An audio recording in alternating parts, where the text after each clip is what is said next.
నమస్తే, welcome to 95 speed news. Mancherial జిల్లా ప్రభుత్వ ఆసుపత్రిలో సిబ్బంది నిర్లక్ష్యం అత్యుత్సాహం గొడవకు దారితీసింది. మెదక్ జిల్లా కోల్చారంలోని ప్రభుత్వ పాఠశాలలో 10వ తరగతి చదువుతున్న రాకేష్ విహారయాత్రలో కాలకృత్యాలు తీర్చుకోవడానికి వెళ్లి ప్రమాదవశాత్తు కాలువలో పడి మృతి చెందాడు. యాదాద్రి రైల్వే స్టేషన్ ను రైల్వే బోర్డు అధికారులు సందర్శించారు. మౌలిక వసతులు, స్టేషన్ స్థితిగతులు, రిజర్వేషన్ కౌంటర్ ఏర్పాటు తదితర సమస్యలపై స్థానికుల నుండి వినతులు స్వీకరించారు. మంగళగిరి టీడీపీ జాతీయ కార్యాలయం ఎదుట ఉద్రిక్తత నెలకొంది. ఎస్సీ వెల్ఫేర్ కార్యాలయం ముట్టడికి టీడీపీ ఎస్సీ సేల్ నేతలు బయలుదేరారు. సిద్దిపేట జిల్లా మద్దూరు మండలం లాడ్నూరు గ్రామంలో దారుణం జరిగింది. 23 ఏళ్ల దివ్యాంగురాలిపై 2 యువకులు అత్యాచారం చేశారని పోలీసులకు ఫిర్యాదు చేశాడు యువతి తండ్రి. న్యూ ఇయర్ వేడుకలకు సరఫరా చేసేందుకు ఉత్తరాది రాష్ట్రాలకు గంజాయి తరలిస్తున్న 4గురిని నందిగామ పోలీసులు అరెస్ట్ చేశారు.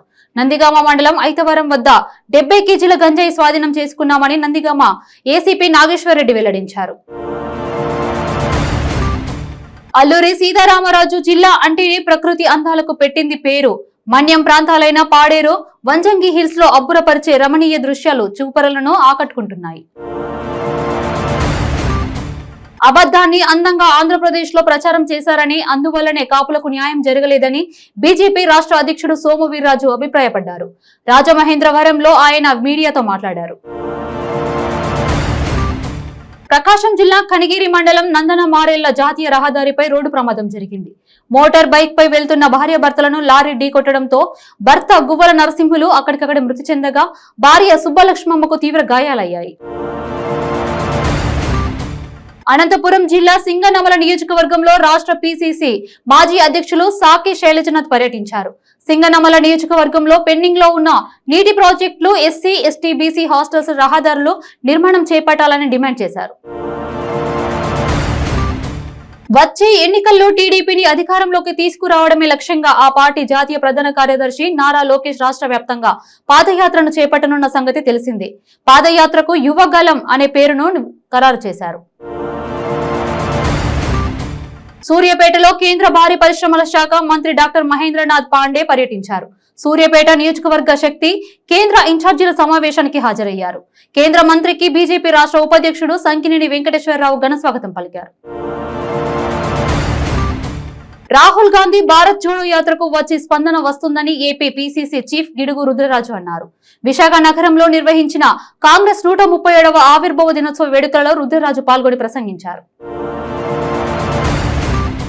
రాష్ట్ర ముఖ్యమంత్రి జగన్మోహన్ రెడ్డి విద్యకు అత్యంత ప్రాధాన్యత ఇస్తూ అమ్మఒడి పథకంతో ఆర్థిక భరోసా కల్పించారని రాష్ట్ర పర్యాటక శాఖ మంత్రి ఆర్కే రోజా తెలిపారు. పుత్తూరులోని జిల్లా పరిషత్ బాలికల హై స్కూల్లో 8వ తరగతి విద్యార్థులకు ట్యాబ్లను పంపిణీ చేశారు. పల్నాడు జిల్లా వైఎస్ఆర్సీపీలో రాజకీయాలు వేడెక్కాయి. మొన్నటి వరకు మాచర్లలో వైఎస్ఆర్సీపీ వర్సెస్ టీడీపీ వార్ నడిస్తే తాజాగా నర్సారావుపేటలో అధికార పార్టీ ఎమ్మెల్యేల మధ్య ఫ్లెక్సీల వార్ నడుస్తుందని ప్రచారం జరుగుతుంది. అనంతపురం జిల్లా గుంతకల్లు రైల్వే డివిజన్ పరిధిలోని కల్లూరు స్టేషన్ సమీపంలో గూడ్స్ రైలు పట్టాలు తప్పింది.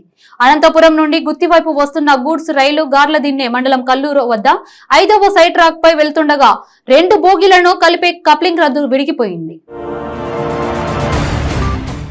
తిరుమల శ్రీ వెంకటేశ్వర స్వామి వారి ఆలయంలో జనవరి 2 నుండి 11వ తేదీ వరకు వైకుంఠ ద్వార దర్శనాన్ని పురస్కరించుకుని కోయిల్ ఆల్వా తిరుమంచనం ఆగమోక్తంగా జరిగింది. ఎన్టీఆర్ జిల్లా ఇబ్రహీపట్నంలో వీటీపీఎస్ ఏఈతో లారీ ఓనర్లు వాగ్వాదానికి దిగారు. బూడిద చెరువు వైపు వచ్చిన వీటీపీఎస్ ఏఈని లారీ ఓనర్లు అడ్డుకున్నారు. నాటి నుంచి నేటి వరకు కాంగ్రెస్ పార్టీ ఆలోచన విధానమే దేశానికి అన్నం పెడుతుందని ఎమ్మెల్సీ జీవన్ రెడ్డి అన్నారు. సంగారెడ్డి ప్రభుత్వ ఆసుపత్రిలో కత్తిపోట్ల కలకలం రేపింది. కాంట్రాక్టర్ జలీల్ పై మాజీ సెక్యూరిటీ గార్డ్ ప్రవీణ్ కత్తితో దాడి చేశాడు.